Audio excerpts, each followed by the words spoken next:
Josh, if engineers were superheroes, you would be Hot Air Man. Look who's talking. Welcome to Engineer versus Designer, The podcast for product designers, engineers, and anyone who's tried and failed to get work done on a transatlantic flight. My name is Josh, mechanical engineer of SolidSmack.com. And my name is Adam, industrial designer of CADJunkie.com. Each week's show is broken into 3 gluten-packed halves, but this week we have something special. It was my wife's idea. She thought it would be really cool to ask all of our guests a few common questions and then stitch those together into a special edition whenever we'd gathered enough answers. So for a while now, before starting an interview, we ask every guest on the EVD the same 3 questions. Number 1, if your primary CAD package was a superhero, which one would it be? Number 2, what will CAD look like in the years 2020, 2030, or 2050? And number 3, in your lifetime, do you expect your job to be outsourced to a developing economy? We asked the questions in that order, intending them to be in order of importance, but once we gathered up all the answers, we were really surprised to find that people had managed to turn even the silliest questions into meaningful insights. In hindsight, it shouldn't have been a big surprise, given that we've had such amazing guests on EVD. We really have, and so this week, we'll be talking about superheroes, the future of CAD, and outsourcing, with a lot of help from our special guests of EVDs Gone By. So epic. Josh Mings of SolidSmack.com. Delight our brains' pleasure receptors with the serotonin of knowledge. What have you got for us this week? This episode of Engineer vs. Designer is brought to you by Siemens PLM. Double the bang of your engineering investment with synchronous technology. Buy 1 Solid Edge license and get the second one free. Do it now at siemens.com/PLM/BOGO. First, we asked our guest a ridiculous question. If your primary CAD package were a superhero, which one would it be? But it turned out that people had some really insightful answers. So, Adam, which superhero would you choose? I think I'd go with Captain America. Really? Because he has this really glossy, clean aesthetic. He's really good at putting on a show, but underneath all that, he's just as vulnerable as everybody else. What about you, Josh? Hoo-hoo! That's the makings of a Hollywood blockbuster right there, Adam. If my primary CAD tool were a superhero, it would be the Green Lantern, of course! Completely understanding of human plight and equipped with a magic ring. Yes, able to turn anything he wanted to into a foe-defeating weapon or a fabulous manufacturable design. Okay, so let's hear from EVD special guests Paul McCrory, Evan Brainerd, Ray Kowarski, Rich Hurry, Stuart Brown, Joe Moak, Noel Wilson, and Anna Wood in that order. So, EVD guests, if your primary CAD package were a superhero, which one would it be? Man, I've got to go with Iron Man. Iron Man is the coolest, right? I mean, he's got the cool edges, he's got the cool design. So my thoughts are that the lines between virtual and real world will continue to blur. So back to the Iron Man, I want that interface, but I want to feel it heavy when I pick it up, the whatchamacallit. I think probably the Tick. Big and cumbersome, yet functional, powerful, but all of its power rarely ever used. Yes. Yeah. Best answer ever. Yeah, but I would go further and say that my CAD packages I think of as being like women, not superheroes. But that might be another story. Ooh. Scary. Yeah, I'm not a big comic book reader, but maybe Spider-Man. Pretty versatile. Yeah, versatile, nimble. Oh my gosh. Plastic Man. Plastic Man. Super flexible, but sometimes can get yourself in trouble. Get tied up in knots. Luke Cage. Luke Because he Cage. fights for the common man, and he's street smart and determined. Yes. It is, yeah, and I never looked that one up on the internet. That was straight off the top of my head. And that describes SolidWorks as best I can. I don't know, Aquaman. He's unique. He's unique, but he's not very cool, and he does some stuff really well. Like, his superpowers are not that awesome, but he's like the only guy that can do it. Like, who can talk to fish? Well, Aquaman, but who needs to talk to fish? I don't know. But when you need to talk to fish, he's your man. It would be Banana Man, who is he's incredibly powerful, but he's also incredibly ridiculous. You should look him up. Yeah. Oh, I'm going to go with actually 4 of them, the Fantastic Four. I always thought that they were cool. It always helps to like your software package when you spend a lot of hours on it every week. So good. You know, I wish I could say that I'd written that question with the intent of getting such insightful answers, but in reality, I was just looking for a crazy icebreaker and was really surprised to see how good the answers were. But, you know, it makes a lot of sense. The reason why people love and identify with superheroes is because they have traits that are really enviable and admirable. But then there are those that come with really fatal weaknesses that hold them back. And isn't that pretty much exactly what CAD tools are like? Definitely. And with great power comes an idiotic UI. Amen, brother. Adam O'Hearn of CADjunkie.com, there's a glowing blue orb hovering over your head, whispering prophetic words about the future of CAD. Quickly, tell us what it says. This week's CAD Junkie Q&A is brought to you by Siemens PLM. Why choose between constraint-driven or history-free modeling when you can have them both? Buy Solid Edge now and get another free. More at siemens.com/PLM/BOGO. This week, we've compiled answers from many of our previous EVD guests to the same 3 questions, and we've come to our second question. So let's hear from Paul McCrory, Jeremy Regneris, Evan Brainerd, Ray Kowarski, Rich Hurry, Stuart Brown, Joe Moak, and Anna Wood, once again in that order. So, EVD special guest, what will computer-aided design look like in the year 2020, 2030, or 2050? I know that the interface right now is becoming, less and less of a factor, right? I mean, I've got my 3D mouse, I've got my Wacom tablet, but it's just going to get more, hopefully, that's what I'm asking, really. I want it to get more and more blurred. I want to be able to get my hands on the part. Well, have you guys seen what everybody's doing with the Xbox 360 Kinect cameras? And there's folks doing real-time 3D scanning with that. I don't know if you've ever seen the guy who's actually working at his desk, and then it looks like you're watching him on video until he rotates the screen live while he's talking. It's very, very cool technology. Let's call it Iron Man to say what's actually technically possible right now. But I don't think you're that far off from the future of where things could go down the road. But man, I don't know. Just a tap into the brain. That'll work. Yeah. Just plug right in. Just plug right in. I don't know. I think most of the data will be online. Just an issue of recovering. There's a lot of stuff like the part spec and stuff like that caters to all the OEM components that you can download. I think whole systems and idea-based CAD will be available online. Well, instead of product structures, like let's say you just need a widget and you go online and you find the widget, it might be something like a Boolean search, a series of ideas, and you run a search pattern like that. I need a Wankel, I need a widget, and I need it to come together, and I need it to be 60 cycles. Boom, what do you got?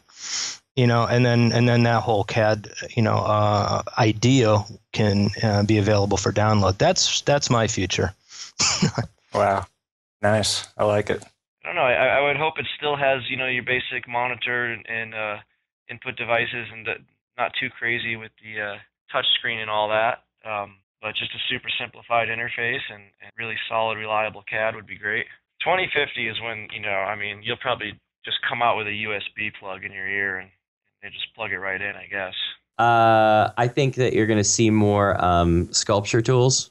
I mean, on my side especially, where you can go through and organically whip out a shape and start making that move around and then deal with the technical side a little bit later in the process than you have to right now, especially for character-driven things. Yeah, the ZBrush, Mudbox, Moto does it too, where you can there and sculpt and stuff like that. I just think that's going to become it will be topology-independent content creation. The problem is that you need the topology on the back end for actually rigging stuff and actually getting shapes out. And, with the game engine, they don't support any of this solid stuff. So I just think that's going to become a bigger part of the process. Basically, I think it'd be a lot more, work a lot more intuitively than it does now. And Hope so. Yes, and a lot of integration between the scanning and the post-processing, and so in effect, I wouldn't be surprised if you could, go out with a decent camera, take some shots of something, and then bring that in and amend it within a CAD program, as opposed to having to go through all of the hoops that you have to go through now. I'm sure it won't be that easy, but I'm sure there'll be more integration that way, a bit more, being able to push and pull as opposed to, well, using the example that I do with old cars. You could go and take off, take a load of shots of an old car, bring it into a CAD package, but the thing won't be symmetrical, and you'll have to go and alter it to go and take account of the things that have happened in the, basically the as-built problem is what you're looking at. That's why I think it'll perhaps be, if you had a perfect subject, it might be that easy to answer your question that way, but that you don't find many perfect subjects. 2015, maybe we'll get more 3D displays. Down the road, I can see instant fabrication, like you just like playing with clay. You got the material right there in front of you, send it off, have it made out of whatever unobtainium is scientists design, develop between now and then. I don't know. But yeah, I just expect more interoperability and more intuitive user interface improvements. Oh, man. You know what I'm thinking? Like a cross between like a Vulcan mind meld with a holodeck.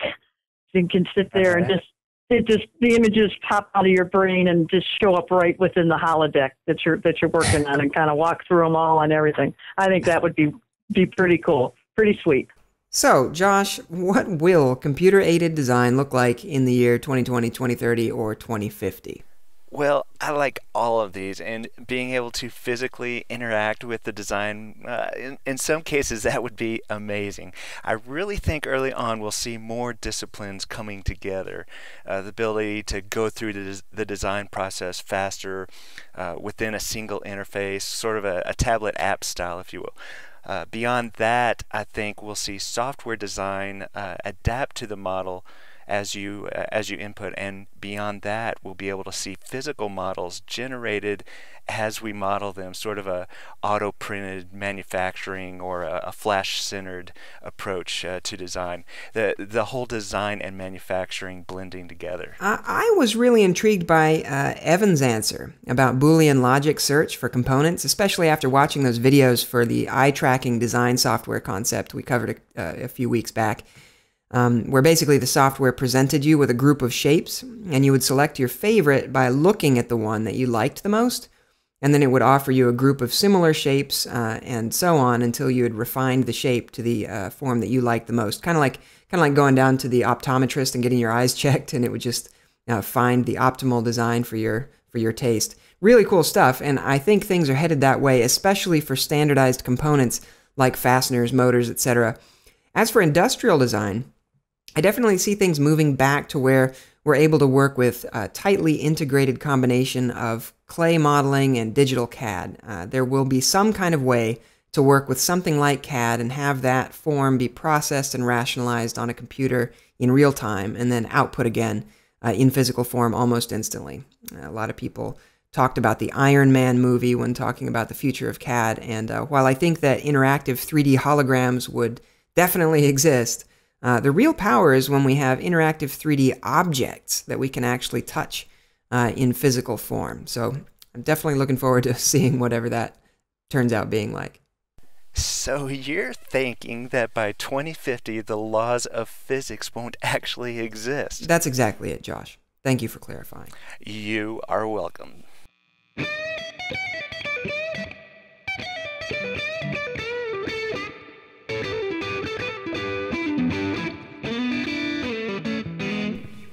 As you know, today we're reviewing answers from EVD special guests to 3 questions, and we've come to our third and final question. So we asked our guests a potentially tricky question. We wanted to know if, during their lifetime, they expected their jobs to be outsourced to developing economies. Now let's hear from Paul McCrory, Evan Brainerd, Ray Kowarski, Rich Hurry, Stuart Brown, Joe Moak, Noel Wilson, and Anna Wood in that order. So, EVD special guests, in your lifetime, do you expect your job to be outsourced to a developing economy? You know, in many ways, much of the block and tackle is already outsourced. They're very capable people across the globe that do what I do. But what I do is considered to be purely subjective. So just like any art, you can find people to do it for almost nothing or some to do it for a great deal. So what I'm really selling is perception and interpretation. I don't really know how you can outsource that. I think it probably will, because my job is being outsourced to something else already. I'm not sure what it is, but it's evaporating very quickly into the world of CG. You know, and so whether or not I continue to do more products for the consumer remains to be seen. But certainly with the film industry, it's going in a direction, and at the moment I'm involved in that direction change. But what I used to do 10 years ago is certainly not being done today. So whether or not it goes to another country or not, that's going to be a tough nut to sell, just because I think the creativity still comes out of this country for some reason. I couldn't tell you why that is, but the great ideas seem to be coming from here. Well, I suppose I've seen some of that happen slightly already with I've trained some people in developing economies, so I don't know if the design and the real engineering side would ever get that far. In our industry, you really have to be kind of passionate about the products we're working on, and it's one thing for somebody to follow instructions, but to be passionate and creative about a product design, it's kind of a different level. So we've definitely seen it happen with manufacturing and somewhat engineering, and I guess design is sort of headed that way too. Oh no, the thing is, artists are artists, and good artists are good artists, right? So, what's going to happen is it's going to be similar to the desktop publishing thing back in the late 80s, early 90s, where, you go from these monolithic machines that cost, $1 billion to run to a little Macintosh that can do desktop publishing. So everybody thinks they can do desktop publishing, and it explodes out, and you end up with, millions of people that have little type shops. And then they realize that you actually have to have talent. And then all those little type shops die. And then you end up with what's left over are the people with talent using the tools. And I think that's what's going to happen with visual effects. Everything explodes. Everybody thinks, hey, we can make a movie. Then you find that all these places explode or implode because they don't have the talent. They don't have the experience to do it. You can't just throw money at the problem. So will it change the industry? Sure. You're going to see more people, more places. It'll change how much things cost. I think, overall things will get more affordable. But I don't think especially at Pixar, we do everything in-house. I'm not really worried about that job going away. I hope.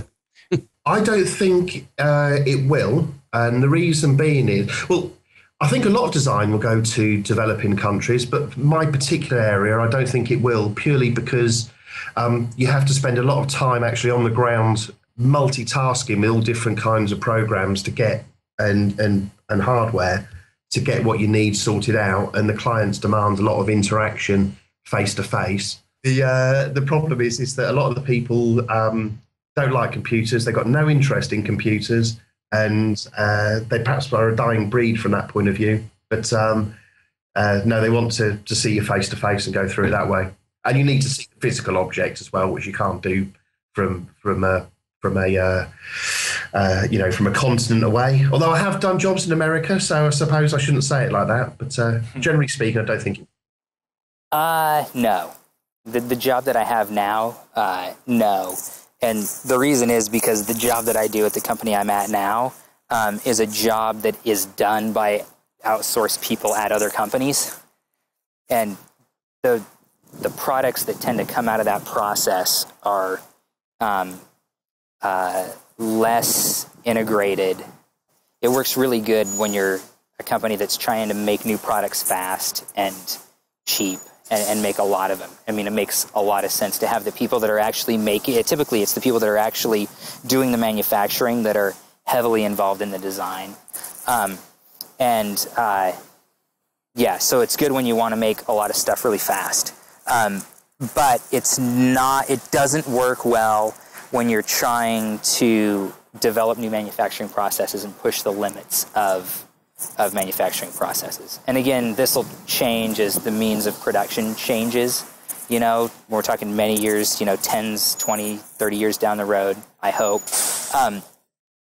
But yeah, so the reason that I'm not worried about my immediate job getting outsourced is because I'm kind of in a bit of a niche where I work between design, the industrial design team and the manufacturing team. And my job is basically to enable the vision of the industrial designer. My take on that is that it already is, and that you have to forgive me for getting deep, but just because our economy has a lot of activity doesn't speak to how fairly it works, and nor to how sustainable our society is, nor to the impact on and reliance upon other economies. So we have a long way to develop, and our self-imposed position of superiority is kind of foolish. And in the end, we are pretty dependent upon the global economy. End of spiel. You know what? That happened 15 years ago in the automotive industry. When I was working at General Motors, we were training the people that we were going to outsource our stuff to. So it's kind of old news in the engineering world. Companies want to do their engineering work local to their markets. So if they're off in the emerging markets, they're going to do engineering work there, and they're still going to be doing it here in the States too. So got to keep people employed everywhere in the world to be able to buy their products. Been there, done that, got the T-shirt. Wow, that is heavy stuff. Seriously. It's been really interesting to wrestle through this question with so many guests, and there were a lot of other amazing answers we just couldn't fit into the show today. I think it's really interesting that people have really nuanced ways of thinking about this issue. You don't get any flat-out outsourcing is evil, rah-rah-rah stuff that you hear from politicians. In particular, I love that Noel Wilson of catapultdesign.org answered by basically tearing apart our question. We asked if his job would be sent to a, quote, developing economy, and he answered by pointing out that our economy is developing as well, and that we're not as superior as we like to think we are. And I thought that was a really enlightened answer. Okay, I think Noel was spot on. It depends on your frame of a reference. And in my experience, we often take projects that people native to another country can do, and of course, vice versa. And if you don't work hard at what you do, or even if you do, sometimes your job could be outsourced to that guy sitting across the cubicle from you. So there's that. Well, friends, sadly, that is all we have time for today. EVD special guests, thank you so much for making this special edition better than we could have possibly imagined with your thoughtful answers. If you'd like to send a Rubbermaid bin full of plastic superhero figurines to EVD HQ, please address those to Adam. And if you want to send a Rubbermaid bin full of old socks, please address those to Adam as well. Engineer versus Designer needs your comments. If you know of somebody we should have on the show, share your thoughts on engineerversusdesigner.com. Insults are welcome. And if you'd like to see Adam strung up by his ankles and shot with rubber bands, as I would, be sure to like us, +1 us, follow us, or whatever else, as social media has also been correlated to public humiliation. Our assistant editor is Simon Martin. Ross Hartman wrote our theme music. And remember, without engineers, designers would run amok. And without designers, engineers would die of boredom. Snuffleupagus. Big Bird.